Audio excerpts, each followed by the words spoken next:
spécial, Mélanie, parce que vous êtes incorrigible. À chaque fois que vous y allez, je parle de la Brafa. Ouais, c'est vrai. C'est dingue, ça. Vous pouvez pas vous en empêcher. Mais non, je peux pas m'en empêcher. J'adore cette foire. C'est un rendez-vous que j'attends chaque année avec impatience, comme beaucoup de monde, hein, parce que tout le monde l'attend, cette foire.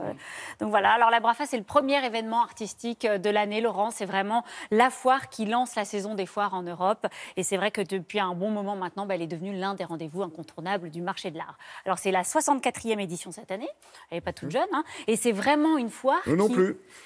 Et non, c'est vraiment une foire qui, d'année en année, a su mettre toujours la barre un peu plus haute. Donc du coup, ça fait, voilà, comme nous. Donc du coup, ça fait d'elle, eh bien, une foire d'un excellent niveau. Voilà, il y a 130 marchands, donc c'est ni trop ni trop peu. C'est pas une grande foire dans laquelle on se perd. C'est une foire assez intimiste, donc très chaleureuse. Ça, c'est sympa aussi. quand même, hein. Oui, mais par rapport à par rapport à la TEFAF, par exemple, où il y a 350 marchands, vous voyez, c'est plus intimiste.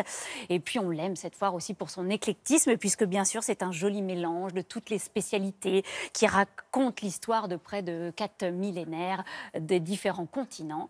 Regardez, nous avons rencontré alors un spécialiste de l'art classique africain, un spécialiste du Kunstkammer, vous allez découvrir ce que c'est. Et puis on commence avec un Français, Thomas Laurenceau, spécialiste lui de l'art moderne.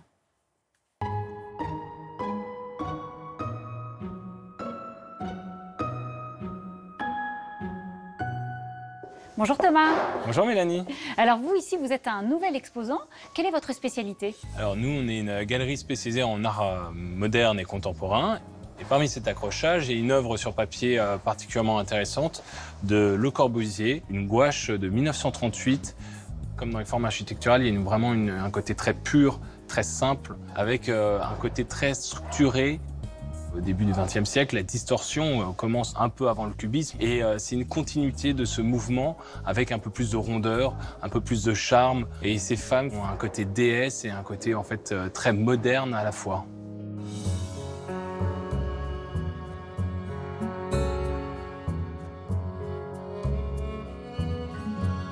Bonjour Alex. Bonjour Mélanie. Alors vous nous accueillez ici dans ce qu'on appelle un Kunstkammer. Expliquez-nous ce que c'est. Oui, un Kunstkammer, c'est un concept de collectionneur fin 16e siècle, début 17e siècle pour collectionner des objets du monde entier. Ça, c'est un crocoïde qui vient de Tasmanie. C'est un minéral? C'est un minéral, c'est l'oxyde de chrome. Et c'est des minéraux dans l'eau qui vont se déposer et qui vont former des cristaux très réguliers.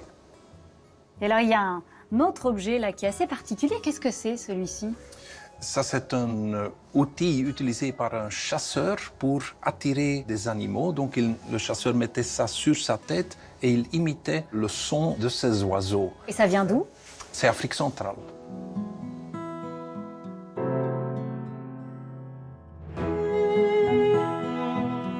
Ici, on a une collection de coupes en bois qui viennent de Copenhague. C'est réalisé par le tourneur royal fin 17e siècle.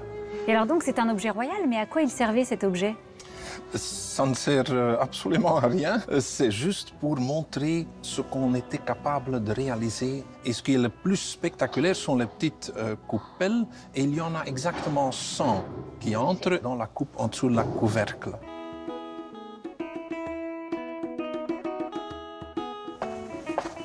Bonjour Alexandre. Bonjour Mélanie. Alors vous êtes spécialisé en art classique africain et vous exposez aujourd'hui toute une collection de peignes. Voilà, tout à fait. Nous présentons une collection de peignes d'Afrique centrale, principalement du Congo, datant de la fin du 19e siècle au tout début du 20e siècle.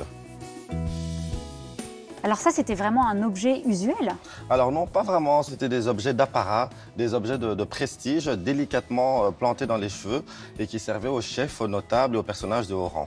Et qu'est-ce qu'on peut imaginer alors sur le personnage qui portait celui-ci, par exemple? Alors on imagine justement que ça devait être un personnage d'une grande aisance et qui avait la capacité justement de posséder un cheval, et ce qui était déjà une énorme richesse à ce niveau-là.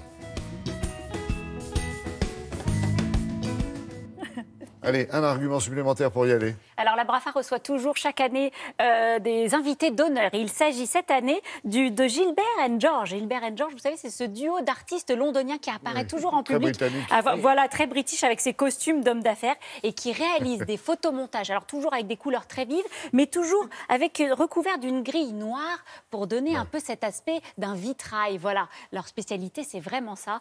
C'est la BRAFA. Merci. Bon, ben voilà, la BRAFA, je Non, on avait dit rappelle 15, on avait dit 15 26 janvier, secondes. 3 février à Tour et Taxi à Bruxelles. Voilà, ils viennent tous les deux parce que Davos, c'est fini, donc ils n'ont plus rien à y faire.